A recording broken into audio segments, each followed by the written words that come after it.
topic of our talk today was heart rate zones, and I explained everything except actually the zones themselves, but I think that's good enough. The real trick behind it is not the zones, it's the intensity. You have low intensity, medium intensity, and very high intensity. Here's the trick. You do a high intensity workout, your body ain't going to recover from that. It will take several days. Alright? So if you do a low intensity workout, your body recovers from that, obviously a shorter period of time. And you can literally continue doing low intensity workouts every day. Depending on your fitness, you'll feel it, you'll know. You don't need to buy any fancy watch or instrument to tell you that. You will know when you wake up.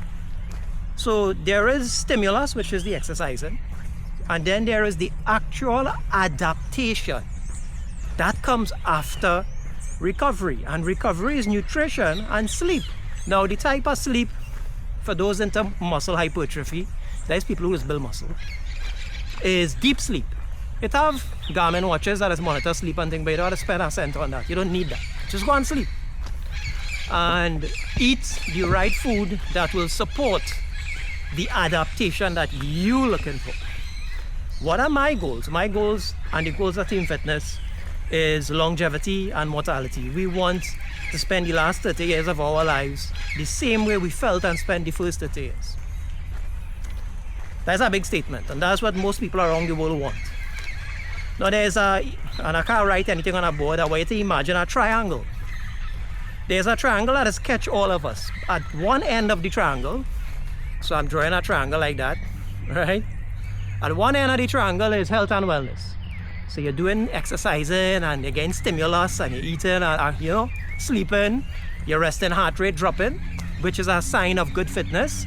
That is a direct correlation based on studies for about half a century now on cardiovascular exercising.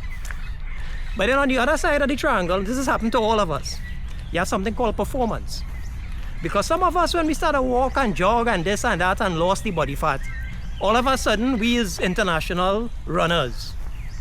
So one must remember you're going away to an extreme. So you sacrifice health and wellness for performance. One needs to know that. It's a generalization. And at the top of the pyramid, it's another extreme. You're going away from health and wellness. That is muscle hypertrophy. Right? That is if you want to weigh 10,000 pounds and have biceps the size of my torso. Right? Just remember, that is a sacrifice you're making. Everything is on the table for us. So there's a lot of conversation for heart rate zones. That don't really involve heart rate zones. But that triangle of health and wellness, performance, and hypertrophy and so on is really important, because all of us just get catch with that. I get catch with it. I started running race and thing, all of a sudden I started a long distance runner 20 years ago when I started exercising to lose body fat.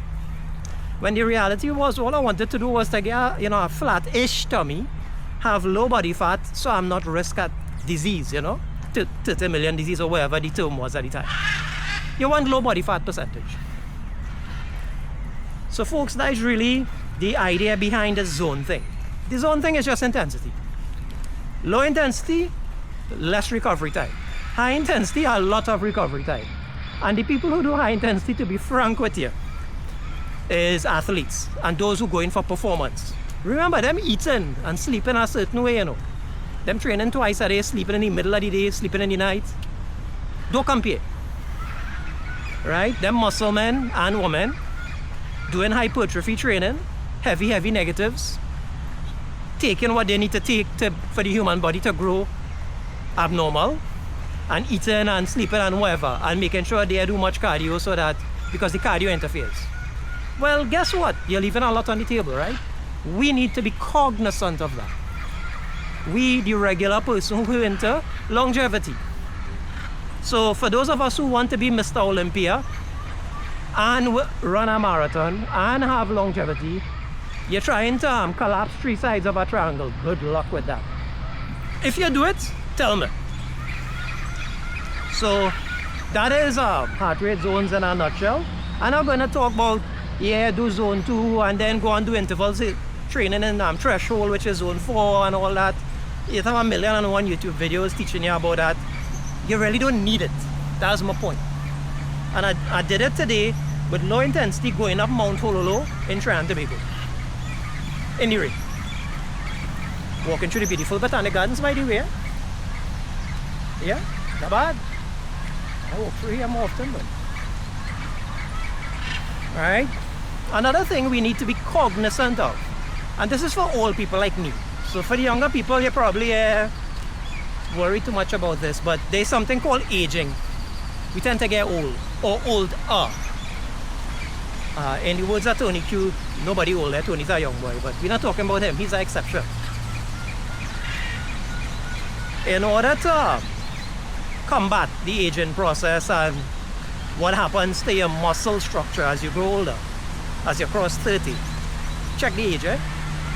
One needs to focus on something called strength training. Strength. Not bodybuilding, not hypertrophy, strength. One needs to start to look at that. Right? That I mean you have to go and join a gym and lift weights every day. I'm talking about once a week, once every 2 weeks kind of thing. This is strength, so that you train your central nervous system to not let go of those muscle fibers, because when it lets go of the muscle fibers, the muscle dies. That is why as we get older, the skin, you know how the skin does look, right? You start to lose the muscle. That is why. So it helps your bones and your muscle fibers. Nothing wrong with that, right? Yeah, you mightn't be able to work out for a few days, you might have some soreness. It's your health. You're not studying to be the world's biggest, fastest marathon runner or Mr. Olympia. For those of us who want to learn about bodybuilding and muscle hypertrophy, Mike Metzer from the 1960s or 70s, I can't remember, he is the pioneer. You go on YouTube, you type Mike Metzer and you will learn and see the only Mr. Olympia who get 10 out of 10 right through.